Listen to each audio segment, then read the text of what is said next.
Hi, I'm just going to try and quickly talk about the Adventure Time finale. I had time constraints with the reaction, and admittedly I didn't think of it until later as well, so I was just like, quick, I need to end this and go out. I wasn't kidding, I really had to go out straight away, but now I have some time, so yeah. I've got my notes here.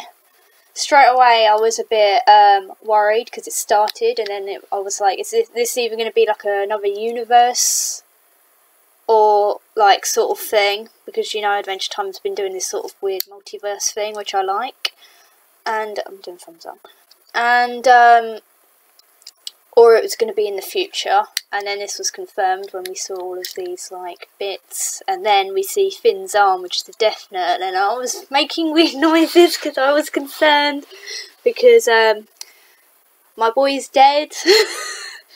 I mean, like, he didn't die in the finale, but he's dead, and it's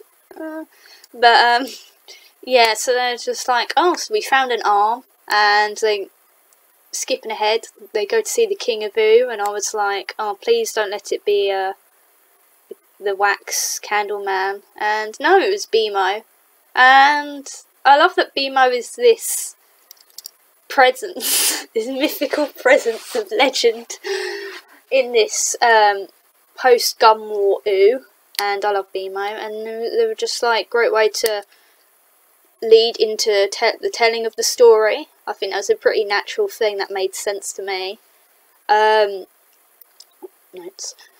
And we get to like some other stuff, but we get to see PB in the war room, and everyone's got these cool outfits, which I really like. And there's a bit of conflict, obviously, because war is bad. Yeah.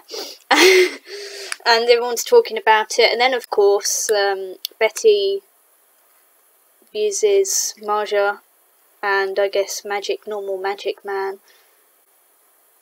whatever his name is now, to summon Gulb. I was like, I was thinking, is this weird thing that we saw earlier gonna come? And then I was like, nah, surely they're too much of a like an almost Lovecraftian being. They representatives of, it's a representative of chaos and destruction. And it was like, no, it's like good luck, kids. Go defeat this unkillable being, and rough time. And obviously, but a little bit before that, I'm getting ahead of myself, Finn and Jake are just like, yeah, let's try and find a peaceful solution to this, and they use that nightmare juice, which I completely forgot about. That's what I have a poor memory, and that's what I was a bit like, what's going on? But I think that was a good idea, because then it's a great way of actually having a confrontation without them just like immediately killing each other. And PB and Gumball have this like sort of, they go to the astral plane, and they sort of fight / see things from the other person's perspective. And I think that's really important, because I was saying you need to like understand each other, you need to empathise with each other, so you can see how like that this isn't really going to solve anything. It doesn't undo those painful experiences and what they've done to each other in the past. It's just adding to the list. And then you get Finn and Fern, and Fern's obviously just like, there can be only one, and Finn's just like, please. And I was just, come on, Fern. It's like, I've got angst, you don't understand. And I'm like, I love you, mate, but Finn does. He's you, and you're him. That's how it works. But I knew that something was going to happen. Either they were finally going to get rid of the demon and he was going to be free, or that he was going to die, or something. I didn't think it would be like... And then Fern and Finn fought for the rest of their lives. And, well,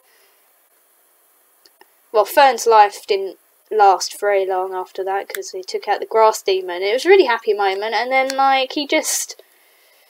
I don't feel so good, Mr. Stark. And he just didn't, like... gets blown away. You just see like this lovely shot of him with his beautiful hair. He's a beautiful boy, and then he just dies. And I'm like, I had suspicions that I was like, well, someone's got to go in some way, because it's got to be sad. And if it's a war, not everyone can just live.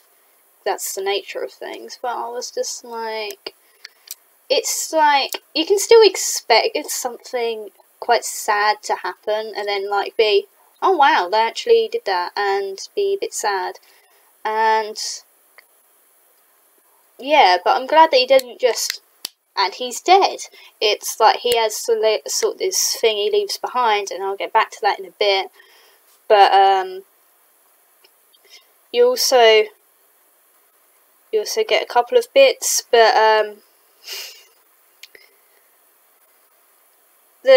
like with the vision thing with Princess Bubblegum and Gumball, I think it was a great way of doing things, as I said, but it also implies certain things about the Candy People, that they've been trapped inside their own like minds this entire time, and have actually been saying things as you or I would, and have just been unable to get them out because they've been, as PB put it, lobotomized with the lobotomy juice or whatever she said, which is I said that's going to make it hard to rewatch when you think of it. Every time Crunchy says something stupid, you're just like, oh, he's been screaming in his head for hundreds of years. Wow. Yeah, Adventure Time is a great way of making things sadder in hindsight, but yeah, that's a lot. And